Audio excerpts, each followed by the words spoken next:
हाँ जी फ्रेंड्स, अज मैं तुहानू एग्जाम का रिव्यू देन जा रही हाँ जो कि 17 दिसंबर नू एग्जाम होया। सो एग्जाम दे विच जिहड़ा टास्क 1 है वो टेबल आया है एंड जिहड़ा टास्क 2 है वो आया सी जी टू वट एक्सटेंट एग्री और डिसएग्री ते parents and children they related. And जो इस एग्जाम दे विच लिसनिंग का लैवल रहा वो ना तो ज़्यादा ईजी सी ना ज़्यादा टफ रहा है, ठीक सीगा लैवल।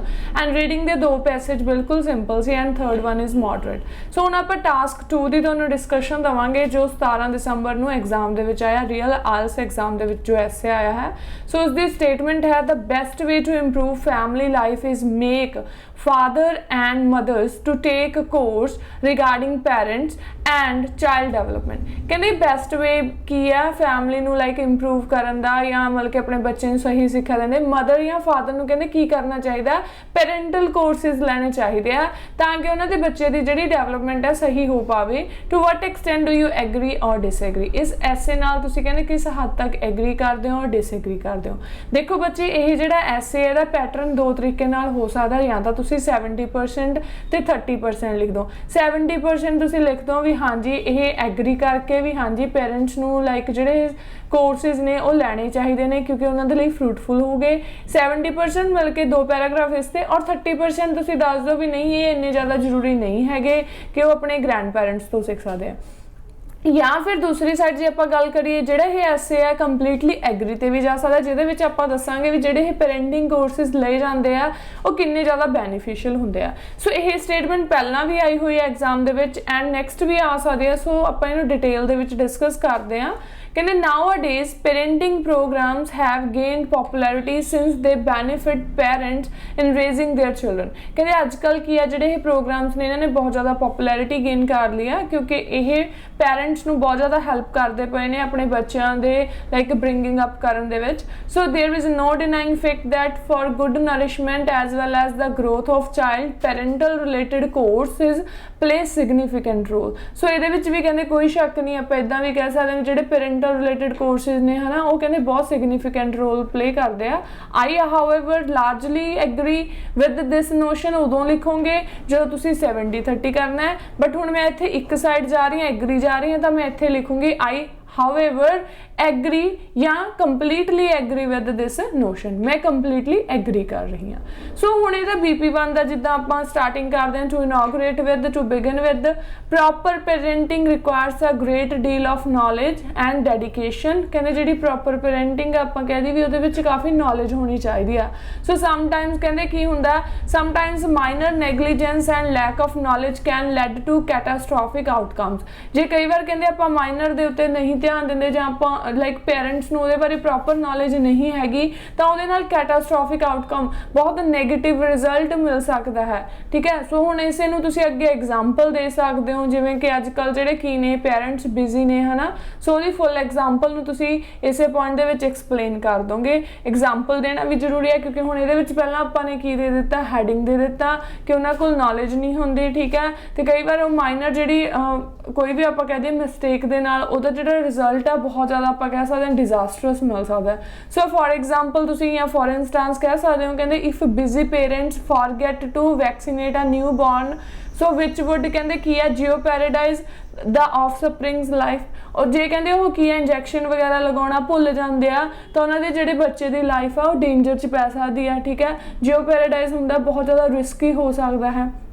सो कहते पार्टिसिपेशन इन पेरेंटिंग या parenthood training can educate parents with the appropriate skills to help and inspire their nearest and dearest whenever they require parents advice and support. So इदां दे जिहड़े आपां कह दईए भी कोर्सिज ने या वर्कशॉप भी कह सकते हैं तो उन्होंने कहते काफ़ी ज़्यादा हैल्प करनगे, उन्होंने स्किल्स पता लगणगे भी कदों कदों किहड़ी चीज़ की रिक्वायरमेंट है या कदों उन्होंने अपने पेरेंट्स की नसीहत लैनी चाहिए, एडवाइस लैनी चाहिए। सो दैट कहते इहदे नाल की होगा no child in any house will be left lacking sufficient parental guidance.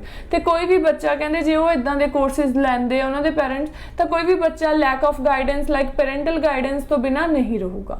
ਸੋ ਇਸੇ ਨੂੰ ਆਪਾਂ ਫਰਦਰ ਮੋਰ ਇਲੈਬੋਰੇਟ ਕਰ ਦਾਂਗੇ। ਕਹਿੰਦੇ couples that participate in parenthood counselling become good role models. ਜੋ ਕਹਿੰਦੇ ਇਦਾਂ ਦੇ ਲਾਈਕ ਆਪਾਂ ਕਹਦੇ ਵੀ ਕੋਰਸਿਸ ਦੇ ਵਿੱਚ ਪਾਰਟਿਸਿਪੇਟ ਕਰਦੇ ਨੇ ਤਾਂ ਉਹ ਕੀ ਨੇ, ਇੱਕ ਗੁੱਡ ਰੋਲ ਮਾਡਲ ਬਣਦੇ ਨੇ। ਈਵਨ ਤੁਸੀਂ ਵਰਕਸ਼ਾਪਸ ਵੀ ਕਹਿ ਸਕਦੇ ਹੋ ਕੋਰਸਿਸ ਦੀ ਜਗ੍ਹਾ। ਨੈਕਸਟ ਇਹਨੂੰ ਹੋਰ ਇਲੈਬੋਰੇਟ ਕਰ ਦਾਂਗੇ। ਕਹਿੰਦੇ youngsters with disagreeing guardians for instance will always be frustrated and disturbed. So ਕਈ ਵਾਰ ਕੀ ਹੁੰਦਾ ਜਿਹੜੇ ਯੰਗਸਟਰਸ ਹੁੰਦੇ ਨੇ ਹਨਾ, ਲਾਈਕ ਉਹਨਾਂ ਦਾ ਜਿਹੜੇ ਗਾਰਡੀਅਨ ਮਤਲਬ ਕਿ ਪੈਰੈਂਟਸ ਹਨਾ, ਜੇ ਉਹਨਾਂ ਨਾਲ ਐਗਰੀ ਨਹੀਂ ਕਰਦੇ ਹੁੰਦੇ ਉਹ ਹਮੇਸ਼ਾ ਕਹਿੰਦੇ ਕੀ ਰਹਿੰਦੇ ਨੇ, ਫਰਸਟ੍ਰੇਟਡ ਤੇ ਡਿਸਟਰਬ ਰਹਿੰਦੇ ਨੇ। ਸੋ ਕਹਿੰਦੇ if couples enrols in parenting school they will able to discover their behavioural flaws and slowly ਕਹਿੰਦੇ ਕੀ ਹੋ ਜਾਊਗਾ, increase their shared love and understanding। ਫਿਰ ਕਹਿੰਦੇ ਜਿਹੜੀ ਮਿਲ ਕੇ ਉਹਨਾਂ ਦੇ ਵਿੱਚ ਆਪਾਂ ਕਹਿ ਸਕਦੇ ਹਾਂ ਵੀ ਜੋ ਉਹਨਾਂ 'ਚ ਡਿਸਟਰਬੈਂਸ ਰਹਿੰਦੀ ਆ ਜਾਂ ਫਰਸਟ੍ਰੇਟਡ ਰਹਿੰਦੇ ਨੇ, ਜੇ ਪੈਰੈਂਟਸ ਇੱਦਾਂ ਦੇ ਜਿਹੜੇ ਕੋਰਸਿਸ ਨੇ ਜੁਆਇਨ ਕਰ ਲੈਂਦੇ ਆ ਤਾਂ ਉਹਨਾਂ ਨੂੰ ਉਹਨਾਂ ਦੇ ਬਿਹੇਵੀਅਰ ਫਲਾਜ਼ ਦਾ ਪਤਾ ਲੱਗੂਗਾ ਵੀ ਉਹਨਾਂ ਦਾ ਬਿਹੇਵੀਅਰ ਕਿਵੇਂ ਆ। ਹੌਲੀ ਹੌਲੀ ਕਹਿੰਦੇ ਉਹਨਾਂ ਦਾ ਜਿਹੜਾ ਕੀ ਆ ਬੌਂਡਿੰਗ ਸਟਰੋਂਗ ਹੋਣੀ ਸ਼ੁਰੂ ਹੋ ਜੂਗੀ, ਅੰਡਰਸਟੈਂਡਿੰਗ ਵੱਧ ਜੂਗੀ ਕਿਉਂਕਿ ਉਹਨਾਂ ਨੂੰ ਸਾਰੇ ਸਕਿੱਲਸ ਦੱਸੇ ਜਾਣਗੇ। ਨੈਕਸਟ ਇਸੇ ਤਰ੍ਹਾਂ ਫਰਦਰ ਮੋਰ ਕਹਿੰਦੇ ਫਿਰ ਇਹਦੇ ਨਾਲ ਕੀ ਹੋਊਗਾ, their children also try to understand the elements of love sympathy as well as other personal morality. जे कहते पेरेंट्स समझणगे इस गल नूं, इसे तरह पेरेंट्स तो उन्हां दा बच्चा सिखूगा।